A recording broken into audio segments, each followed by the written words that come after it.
દેખાય છે ફિઝિકલી, પણ જો ટેકનિકલી જોવા જઈએ તો પુટ કોલ રેશિયો હોય કે પછી લોંગ શોર્ટ રેશિયો હોય, કોઈ સુધારો ઇન્ડેક્સ સ્પેસિફિક નથી. આ બધાની વચ્ચે આજે index specific Nifty bank Nifty બંનેની વાત કરીએ, કેમ કે એશિયન માર્કેટ્સ પણ લાલ નિશાનમાં છે. આવી સ્થિતિમાં આજે એક નર્વસ શરૂઆત, મામૂલી એકદમ ફ્લેટ શરૂઆત ઇન્ડેક્સ સ્પેસિફિક થવા જઈ રહી છે. Good morning. જી બિલકુલ, યસ, ગુડ મોર્નિંગ. હવે આજે છે ફ્રાઈડે સ્પેશિયલ કોના માટે રહેશે? તેજી કરવાવાળા માટે કે મંદી કરવા માટે? એ ઇન્ટરેસ્ટિંગ છે, કારણ કે એશિયન બજારથી મિક્સ ઓપનિંગના સંકેત છે. કન્ફ્યુઝનવાળું ગઈકાલનું ક્લોઝિંગ હતું. એટલે હવે આજે આપણે લેવલની વાત કરીએ કે નિફ્ટી અને બેંક નિફ્ટીમાં લેવલ કયા રાખીશું કે જેની ઉપર તેજી, જેની નીચે મંદીની આ શક્યતાઓ આપણને જોવા મળી શકે છે. તો આવો સૌથી પહેલાં આપણે નિફ્ટીને સમજી લઈએ. ડેઇલી વીકલી બંને સમજીશું, કારણ કે આજે વીકલી ક્લોઝિંગ પણ પરફેક્ટ આજે આપણે સમજવું. યાદ છે લાસ્ટ ટાઈમ આપણે અઝ્યુમ કર્યું હતું કે વીકલી ક્લોઝિંગ 24,000 ઉપર, મીન્સ કે 24,400, અને ગઈકાલે 24,400 આપણે આવી ગયા હતા આ અઠવાડિયે. હવે આજનું હવે સમજવાનો પ્રયત્ન કરીએ. ગઈકાલે જો આપણે જે ગેપની જે વારંવાર વાત કરતા હતા કે આ ગેપ ફિલઅપ થઈ શકે છે, અને જે ઓલમોસ્ટ ગઈકાલે ગેપ ફિલઅપ થઈ ગયો. હવે આગળ શું? ક્લિયર? તો પહેલાં માની લો કે આજે flat to negative flat opening અગર જો થઈએ છીએ તો આપણું ક્લોઝિંગ કેટલું છે? 24,196. તો આપણે એવું એઝ્યુમ કરીને ચાલીએ કે આપણે 24,200ની નજીક આપણે અગર ઓપનિંગ થાય છે તો પહેલાં આપણે સપોર્ટ તરીકે, અગર માની લો કે ઓપનિંગ થયા બાદ ઘટાડો આવે છે તો ઘટાડામાં આપણે પહેલાં શરૂઆતના અડધો કલાકમાં આ લેવલ વોચ કરીશું, અને એ જે લેવલ આવે છે એ છે 24,145થી 24,100. મીન્સ કે જો ઘટાડો આવે છે તો 24,145થી 24,100 આ લેવલ છે કે જેની વચ્ચે સપોર્ટ લેવો જરૂરી છે, કારણ કે 24,100 શું આવે છે? એ તમારો ગઈકાલનો લો છે. એટલા માટે લોઅર લો બનવું ના સારું. જો લોઅર લો બને છે તો પછી ડાયરેક્ટ નેક્સ્ટ સપોર્ટ તમારો આવશે એ છે 24,000. અગર 24,100 તૂટે છે અને નીચે તમે 15-20 મિનિટ રહો છો તો ચાન્સીસ રહેશે કે એક વખત 24,000ને એટેમ્પ કરવા માર્કેટ જઈ શકે છે. પરંતુ જો અહીંયા 24,100થી અગર રિબાઉન્ડ આવી જાય, અગર નીચે જઈને 24,000થી રિબાઉન્ડ આવે છે તો ઉપરની તરફ પહેલાં તો તમારે કોન્ફિડન્સ જે કહેવાય ને કે જે શોર્ટ કવરિંગ જે આપણે કહેતા હોઈએ, ઘટાડા બાદ જ્યારે તેજી આવતી એને કહેવાય આપણે શોર્ટ કવરિંગ. તો એમાં તો 24,400 અને 24,415 આની ઉપર જશે તો કોન્ફિડન્સ આવશે. અધરવાઇઝ બંને તરફ મુવમેન્ટ જોવા મળશે. ઉપર બી જશે તો નીચે પણ આવશે, મીન્સ કે ઘટાડે ખરીદી પણ આવશે અને ઉપર સેલ ઓન રાઇસ એટલે કે પ્રોફિટ બુકિંગ પણ આવશે. પરંતુ one way buy on dips ક્યારે થશે? એ હવે તમારે 24,400, 24,415 આની ઉપર કેન્ડલ ક્લોઝ થવી જરૂરી છે. એની ઉપર જો માર્કેટ કાં તો રનિંગ માર્કેટમાં અડધો કલાક ટકે છે, કાં તો પછી ડેઇલી કેન્ડલમાં ક્લોઝ થાય છે, આજે થાય કે પછી આવતા અઠવાડિયે એક વખત જો ક્લોઝિંગ આવે છે તો પહેલાં આપણને ઉપરની તરફ 24,600ના લેવલ આવતા જોવા મળશે. 24,600 બાદ ઉપર આપણને 24,850 આજુબાજુ, અને એના બાદ આપણને 25,150ની પણ મોમેન્ટમ જોવા મળી શકે છે.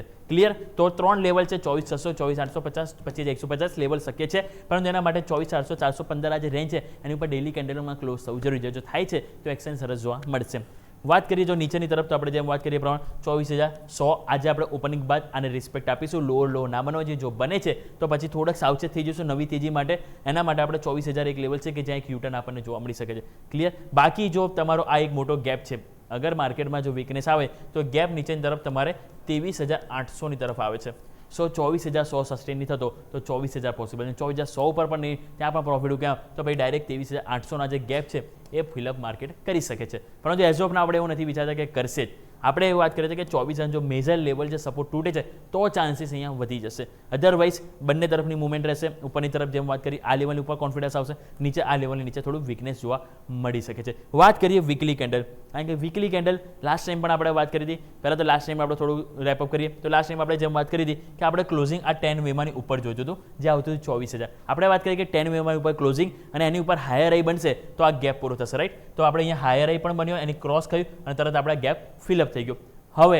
હવે શું? તો સિમ્પલ. જો આ અઠવાડિયાનો હાઈ કેટલો છે તો આપણે જોવા મળશે 24,400ની આજુબાજુ. આપણને જો મિસ કે ગઈકાલનો જે આપણને હાઈ હતો એ તમારો છે 24,400. રાઈટ? તો 24,400ની ઉપર કાં તો એની નજીક જો આજે ક્લોઝિંગ આવે છે અને આવતા અઠવાડિયે હવે આપણે જે ક્રોસ ઓવર છે ને એ 24,500ની ઉપર જોઈએ છે. 24,500ની ઉપર જો વીકલી કેન્ડલમાં હવે આપણને આવતા અઠવાડિયે ક્રોસ ઓવર થાય છે અને જો ઉપર કોન્ફિડન્સ સાથે માર્કેટ જો બતાવે છે તો પહેલાં આ હવે ડાયરેક્ટ ગેપ આવે છે વીકલી બેઝિસ, અને એ ગેપ ડાયરેક્ટ આવશે 25,150.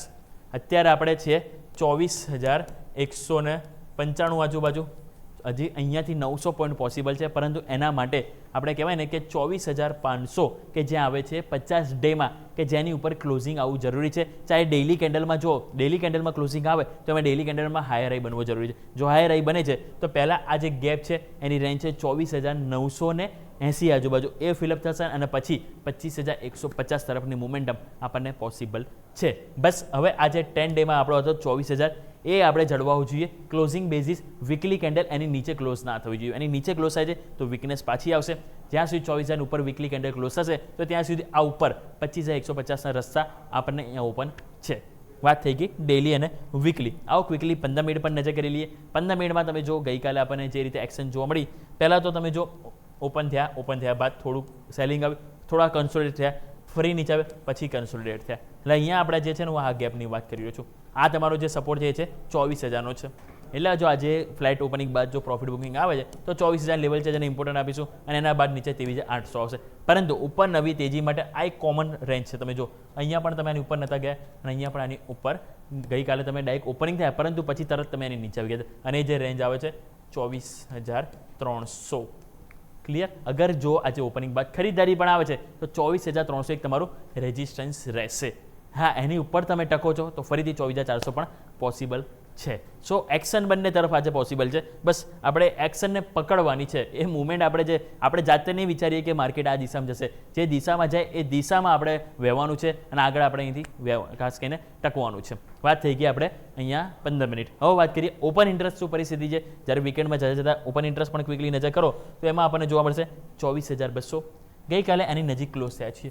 હવે આજે ફ્લેટ ટુ નેગેટિવ ઓપનિંગ છે 24,200 કે જે હાઈએસ્ટ કોલ રાઇટ હશે. બે સ્ટ્રાઇક પ્રાઇસ છે કે જે આજે થોડું પ્રોબ્લેમ આવશે 24,200, 24,300. જો આ ક્રોસ ઓવર થઈ તો કોન્ફિડન્સ પણ બહુ સરસ જોવા મળશે. 24,300 પર તમે જો 60 લાખ, ગઈકાલે હાઈએસ્ટ 32 લાખની એડિશન થયું. સેમ 24,200 પર પણ 14 લાખનું એડિશન થયું છે. અહીંયા તમે જો કોન્ફિડન્સ છે 24,100 ઉપર થોડોક છે, કારણ કે ગઈકાલે અહીંયા એડિશન બંનેનું ઇક્વલ જોવા મળ્યું. અહીંયા પુટ રાઇટેસ વધારે આવ્યા હોત તો આપણે એમ કહેત કે એક સ્ટ્રોંગ સપોર્ટ છે 24,600, પરંતુ સ્ટ્રોંગ સપોર્ટ 24,000 જ લઈને ચાલીશું અને એ છે તમારા માટે 43 લાખ. ક્લિયર? તો 24,100 એ તમારો ગઈકાલનો લો છે. જો એ તમારો લો બ્રેક થશે તો આ કોન્ફિડન્સ પણ પુટ રાઇટર્સનો જશે. તો પછી એ સંજોગોમાં આપણે 24,000 પર ફોકસ કરીશું. અને નવી તેજી માટે આજે ઓપનિંગ બાદ 200 ઉપર જો ટકે છે તો 300 પણ પોસિબલ છે, અને 300 ઉપર ટકે છે 400 પણ પોસિબલ છે. એટલે કે મેક ઓર બ્રેક લેવલ તમારું કયું રહેશે આજે? 24,200. 24,200ની ઉપર યા નીચે અડધો કલાક કઈ દિશામાં ટકે છે એ બાદ આપણે અહીંથી મોમેન્ટમ પોસિબલ જોવા મળશે. વાત થઈ નિફ્ટીની. વાત કરીએ બેંક નિફ્ટી. બેંક નિફ્ટી પણ તમે નજર કરો તો ડેઇલી કેન્ડલમાં આપણને જે રીતે ત્યાં પણ એક સેલિંગ જોવા મળ્યું. અહીંયા સારી વસ્તુ એ નથી કે તમારું જે 50 ડેમાં જે આવે છે એ જે 56,200 એની નીચે તમે ક્લોઝિંગ આપ્યું. એટલે હવે આજે ઓપનિંગ થયા બાદ 56,200 આ જે રેન્જ છે 56,200ની ઉપર એટલીસ્ટ અડધો કલાક ટકવું જરૂરી છે. જો ટકીએ છે તો આપણને ઉપરની તરફ પહેલાં 56,500 લેવલ પોસિબલ છે અને એ બાદ 56,710 એ આપણને જોવા મળી શકે છે. નિફ્ટીમાં તો ગઈકાલે ગેપ ઓલમોસ્ટ ફિલ થઈ ગયો, પરંતુ અહીંયા આ ગેપ છે અને જે ગેપ આવે છે તમારો એ છે 57,710થી 57,800. આ પણ ગેપ પોસિબલ છે, પરંતુ એના માટે ગઈકાલનો હાઈ જે હતો તમારો 56,800. જો 56,800નું લેવલ ક્રોસ થાય છે બેંક નિફ્ટીમાં તો ઉપર આપણને 57,800 બીજા 1,000 પોઈન્ટની મોમેન્ટમ જોવા મળી શકે છે. અને એ સંજોગોમાં પછી જે તમારો 50 ડેમાં આવે છે 56,200 જે આપણે વાત કરી એ તમારે એક સ્ટ્રોંગ સપોર્ટ તરીકે કામ કરતું જોવા મળવાનું છે. ક્લિયર? અને આજે પણ જો ઘટાડો આવે છે તો ઘટાડામાં આપણે પહેલાં 55,800થી 55,752 આ નિયર ટર્મ આપણે શરૂઆતના પહેલા સેશનમાં સપોર્ટ તરીકે ફોકસ કરીશું. અગર જો આ સપોર્ટ તૂટે છે તો પછી 55,500. બાકી એઝ ઓફ નાવ જો ઘટાડો આવે છે તો ચાન્સીસ છે કે એક વખત અહીંયાથી રીબાઉન્ડ પણ માર્કેટ કરી શકે છે. આવો વીકલી ચાર્ટ ક્વિકલી નજર કરી. વીકલી ચાર્ટમાં તમે નજર કરશો તો વીકલી ચાર્ટમાં આપણને જોવા મળશે સેમ અહીંયા પણ આપણે એ જ પ્રિડિક્શન જે વાત કરી હતી કે અહીંયા ક્લોઝિંગ તમારું થયું હતું લાસ્ટ ટાઈમ. હવે આ ફેરી પણ તમે છો તો ઉપર. અહીંયા તમારું જે તમે જો 10 ડેમાં કેટલું છે 55,766.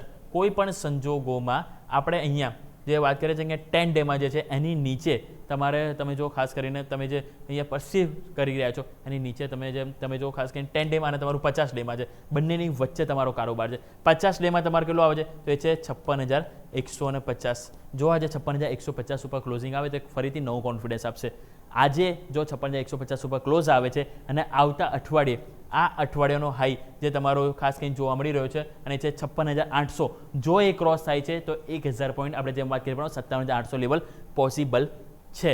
અને આજનું એટલીસ્ટ ક્લોઝિંગ જે આપણે વાત કરીએ છીએ 55,750ની નીચે ના આવવું જોઈએ. એ તમારા 10 વેમાં ગઈકાલે સાચવ્યા છે લાસ્ટ વીક, એ તમે બ્રેકડાઉન કરી જશો. એટલા માટે બહુ ઇન્ટરેસ્ટિંગ સેટઅપ છે. અહીંયા નિયર ટર્મ છે 10 વેમાં 50 વેમાં, તો જોઈએ કઈ રીતે આપણને મોમેન્ટમ જોવા મળે. પરંતુ 10 વેમાં 50 વેમાં આજના માટે બહુ ઇમ્પોર્ટન્ટ રહેશે બેંક નિફ્ટી માટે ક્લોઝિંગમાં.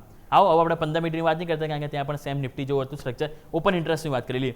ઓપન ઇન્ટરેસ્ટ તમે નજર કરો તો આપણને જોવા મળશે 56,000 મેક ઓર બ્રેક લેવલ છે, કારણ કે call writers put writers heavy છે, બંને ઇક્વલ છે. અને તમે જો ઇન બિટવીન આજુબાજુ કોઈ એટલું ખાસ એક્શન નથી. જે 56,000 છે આજના દિવસે જો માર્કેટ ઓપનિંગ થયા બાદ 56,000 ઉપર ટકે છે તો નવો કોન્ફિડન્સ આપશે. એ કોન્ફિડન્સ ઉપરની તરફ આપણે જેમ વાત કરી 56,500 તરફ પણ લઈ જશે, પરંતુ 56,500 પર કોલ રાઇટર્સ છે ઓલમોસ્ટ 6 લાખ. ગઈકાલે નવું એડિશન પણ તમે જો અહીંયા આવ્યું છે. એટલે આજે એક તરફી મુવમેન્ટ બહુ ઓછી જોવા મળી શકે છે, બંને તરફ જોવા મળશે. એક તરફી માટે નિફ્ટી બેંક નિફ્ટીને 56,500 પર નીકળવું જરૂરી છે. અને જેમ આપણે વાત કરી નિફ્ટીમાં, તો નિફ્ટી માટે આપણે ખાસ કરીને 24,300 ઉપર ટકવું અને 24,400 ક્રોસ ઓવર થશે તો કોન્ફિડન્સની ફરીથી આપણને વાપસી જોવા મળશે. પરંતુ જેમ વાત કરીએ પ્રમાણે આજે નિફ્ટી અને બેંક નિફ્ટીમાં વીકલી ક્લોઝિંગ જશે, તો વીકલી ક્લોઝિંગ બહુ ઇમ્પોર્ટન્ટ રહેશે આવતા અઠવાડિયા માટે. યસ.